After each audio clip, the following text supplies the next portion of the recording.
నమస్తే, welcome to NCN news. నేను కళ్యాణి. బులెటిన్లో ముందుగా హెడ్లైన్స్ చూద్దాం.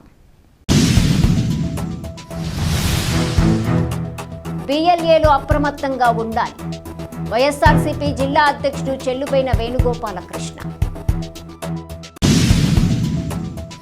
ప్రతి ఒక్కరి ఓటు హక్కును కాపాడేందుకు సర్ ప్రక్రియలో బిఎల్ఏలు అప్రమత్తంగా ఉండాలని వైఎస్ఆర్సీపీ జిల్లా అధ్యక్షుడు చెల్లుబైన వేణుగోపాలకృష్ణ సూచించారు. నిడదవోలు రోటరీ క్లబ్ ఆడిటోరియంలో నిర్వహించిన నియోజకవర్గ వైఎస్ఆర్సీపీ బూత్ లెవెల్ ఏజెంట్లకు సర్ ప్రక్రియపై అవగాహన కల్పించారు. నిడదవోలు నియోజకవర్గ సమన్వయకర్త మాజీ ఎమ్మెల్యే జి శ్రీనివాస్ నాయుడు అధ్యక్షతన జరిగిన సమావేశంలో చెల్లుబైన వేణుగోపాలకృష్ణ మాట్లాడుతూ సర్ ప్రక్రియలో అప్రమత్తంగా ఉండకపోతే ఓట్లను తారుమారు చేసే ప్రయత్నం చేస్తారన్నారు. వైఎస్ఆర్సీపీ అధినేత జగనన్న ప్రతిష్టాత్మకంగా తీసుకున్న సర్ ప్రక్రియను నెల రోజుల పాటు సమర్థవంతంగా పూర్తి చేయాలని కోరారు. త్వరలో జరగబోయే స్థానిక సంస్థల ఎన్నికల్లో కూటమి నాయకులు దొంగ ఓట్లు చేర్చడం వైఎస్ఆర్సీపీకి చెందిన సానుభూతి పరుల ఓట్లను తొలగించే అవకాశం ఉందన్నారు. కాబట్టి వైఎస్ఆర్సీపీ నాయకులు, కార్యకర్తలు అప్రమత్తంగా ఉండాలని సూచించారు. బూత్ లెవెల్ ఏజెంట్లు అధికారుల సమన్వయంతో ఓట్ల చేర్పులు, మార్పులను ఎప్పటికప్పుడు తెలుసుకోవాలన్నారు. ఈ కార్యక్రమంలో నిడదవోలు నియోజకవర్గ పరిశీలకులు గిరిజాల బాబు, టాస్క్ ఫోర్స్ ప్రతినిధులు బీవీఆర్ చౌదరి, కృష్ణప్రియ, పరమేశ్వరరావు, పార్టీ మండల కన్వీనర్ ఐనీడి పల్లారావు, వైఎస్ఆర్సీపీ రైతు విభాగం రాష్ట్ర working president Burugupalli Subbarao, party యువజన విభాగం నియోజకవర్గ అధ్యక్షుడు కటారి సిద్ధార్థ, విద్యార్థి విభాగం జిల్లా అధ్యక్షుడు మానుకొండ చంద్రబాబు, గ్రామాల బూత్ లెవెల్ ఏజెంట్లు, నాయకులు, కార్యకర్తలు పాల్గొన్నారు.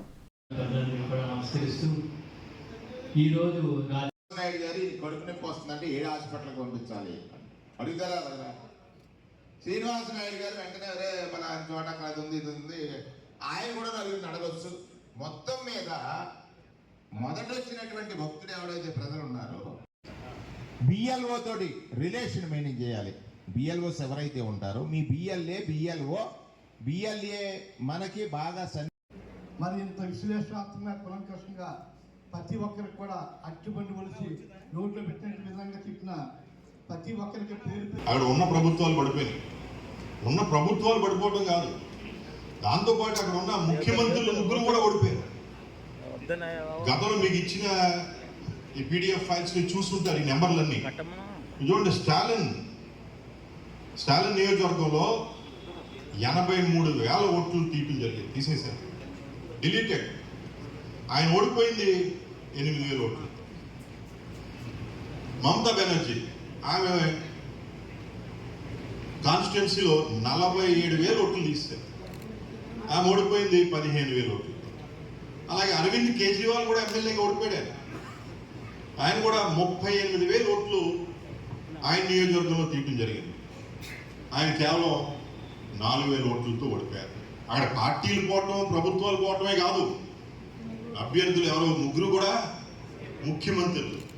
మరి ముఖ్యమంత్రులు కూడా మిస్ అయ్యారు. వాళ్ళ నియోజకవర్గంలో ఇన్ని ఓట్లు తీసేస్తుంటే మరి వాళ్ళు చూసుకోలేదో లేకపోతే ఏం కాదని అనుకున్నారో, మొత్తానికి రిజల్ట్ మన ముందు ఉంది. అందుకే ఇది చాలా జాగ్రత్తగా మనం చేయాల్సిన సబ్జెక్టు. ఇదేదో ఎప్పుడు వరకు చేసేది కాదు, కేవలం 30 రోజుల వర్క్ ఇది. తర్వాత మనం ఏమైనా చేద్దామన్నా వీలు పడదు. అందుకని దయచేసి మీరు ఇప్పుడు ప్రజెంటేషన్ కూడా ఉంటుంది. ప్రజెంటేషన్ అప్పుడు దయచేసి మీ డౌట్స్ అన్ని అడగండి. మీకు మంచివారు నన్ను ఆల్రెడీ మంత్రి కూడా చేసింది. అంటే ఓటు మనకి రాజ్యాంగంలో ఇచ్చినటువంటి గొప్ప, దాని పదం పర్యాయంగా కాకపోయినా వరం కంటే అత్యంత విలువైంది.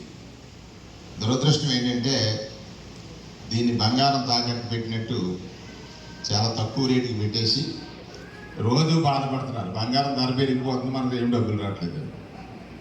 అలా ఈ ఓటు అనేటువంటి విలువైన ఆయుధాన్ని ప్రజాస్వామ్యంలో వారి వాయిస్ వినిపించగలిగిన వారు, వినిపించలేని వారు. కానీ వాళ్ళ దగ్గర ఉన్న విలువైన వస్తువు మాత్రం వినిపించగలిగే వారి దగ్గర ఉంది, వినిపించలేని వారి దగ్గర ఉంది. అది ఓటు. ఈ ఓటు ప్రక్రియ ప్రతి 20 సంవత్సరాలకు ఒకసారి స్పెషల్ ఇంటెన్సివ్ రివిజన్ జరుగుతున్న తరుణంలో చాలా కాలంగా ప్రతి సంవత్సరం జరుగుతూ ఉంటుంది. ప్రతి ఎస్ఎస్ఆర్ అని చెప్పి సమరీ రివిజన్ ఎప్పుడు జరుగుతూ ఉంటుంది. స్పెషల్ సమ్మరీ రివిజన్లో నిరంతరం ఓట్లు జాయిన్ అవుతూ ఉంటాయి, పోతూ ఉంటాయి, వస్తూ ఉంటాయి.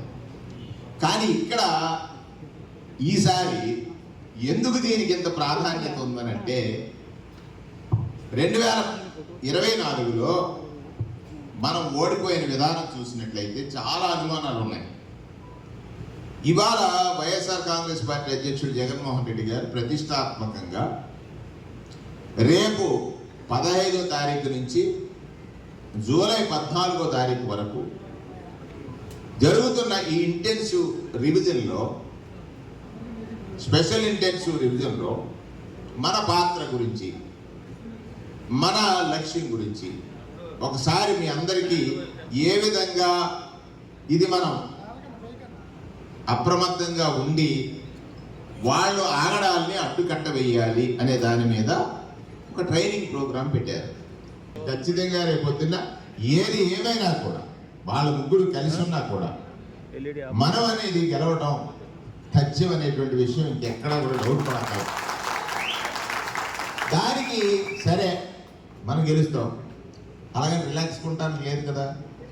జగన్మోహన్ రెడ్డి గారు మన నాయకుడని చెప్పడానికి చాలా గర్వం నాకు. ఎందుచేతనంటే గెలుపు ఓటమితో సంబంధం లేకుండా ప్రజలకు ఇచ్చిన మాటతో జగన్ అంటే నిజం. చంద్రబాబు నాయుడు ఉదయం నుంచి రాత్రి వరకు, పుట్టినప్పటి నుంచి గిట్టి వరకు కూడా అబద్ధమే చెప్తాడని నాకు అర్థమైంది. ఎడకల్లుని పుల్లగా ఉందన్న చంద్రబాబు నాయుడు మోసగాడా కాదా? మరి ఆ మోసం గురించి మనం చర్చించకపోతే మనం ఏమనుకుంటున్నాం అంటే కష్టాలు ఎప్పుడు సత్యానికే ఉంటాయండి. సత్యహరిశ్చంద్ర నాటకంలో కష్టం ఎవడు పడ్డాడు? హరిశ్చంద్రుడు పడ్డాడు. నిజం మాట్లాడేవాడు, నిజాయితీగా బ్రతికేవాడు, దాన ధర్మాలు చేసేవాడు ఎండ్ ఆఫ్ ది లైఫ్లో కష్టాలని అనుభవించి చచ్చిపోతుంటాడు. మనం నిజం మాట్లాడుతామని మౌనంగా ఉన్నాం అనుకోండి, అబద్ధం ఆవహించేసి కదా, ఆవహించేసి నిజాన్ని కమ్మేసి అది కనపడుతుంటుంది, మన మీద నాట్యం చేస్తారు. అలాగే ఈ రాష్ట్రంలో ఇవాళ పాలన కూడా 100 రకాల హామీలు ఇచ్చి ఓటేసిన తర్వాత వాడు ఏం చేయగలడు? గుడి కడతాడు, గుడిలో బొమ్మెడతాడు, పూజించిన తర్వాత బొమ్మట్టాడు, ఓటేసేసాడు ఓటు. ఇది ఏమీ వరాలు ఇవ్వట్లేదు, తిట్టుకోవడం తప్ప ఏం చేయగలడు చెప్పండి. మన దగ్గర నిన్న అడిగాడు ఒక అతను, నాకు ఇళ్ల స్థానం లేదని. ఇవాళ అడుగుతాడా? మన దగ్గర పవర్ లేదని కదా అనట్లేదు, ఇంకా పక్క అడుగుతున్నాడు కదా. ఆ పవర్ మనం సంపాదించడానికి ఇవాళ మనం చేసేటువంటి ఇది ఏదైతే ఈ ఓటు నిలబెట్టుకునేటువంటి లేదా నిలబెట్టేటువంటి అవతల వాడి తప్పును పట్టుకునే టైంలో పట్టుకున్నట్లయితే వాడిని బలహీనపరిచేటువంటి గొప్ప అవకాశం ఈ సభలో వచ్చింది. దీన్ని జగన్మోహన్ రెడ్డి గారు చాలా నిశ్చితంగా పరిశీలిస్తున్నారు. ఇవాళ మనం లాస్ట్ మీటింగ్ మన జిల్లాలో నాయుడు గారు ఒక టైం అడిగితే మళ్ళీ పెట్టాం. ఇవాళ జరిగినటువంటి ఈ కార్యక్రమం చాలా ఆనందం వేసింది. సర్వ ఇక్కడ మీరు చాలా శ్రద్ధగా చేస్తారు కాబట్టి మీరు కూర్చున్న విధానం కానీ, మీరు వచ్చిన విధానం కానీ, మీరు చేస్తున్న విధానం కానీ నన్ను చాలా తృప్తిపరిచింది. రిజల్ట్ కూడా తృప్తిపరిచేటట్టుగా చేయండి. ఆ తృప్తిపడిపోయాడని మీరు ఏమైనా పక్కకి వెళ్ళిపోతే ఏదో బాధపడిపోతాను. ఆ బాధ నాకు మిగల్చొద్దని, తృప్తినే మాత్రం మిగల్చమని మిమ్మల్ని అందరినీ కోరుతూ సెలవు.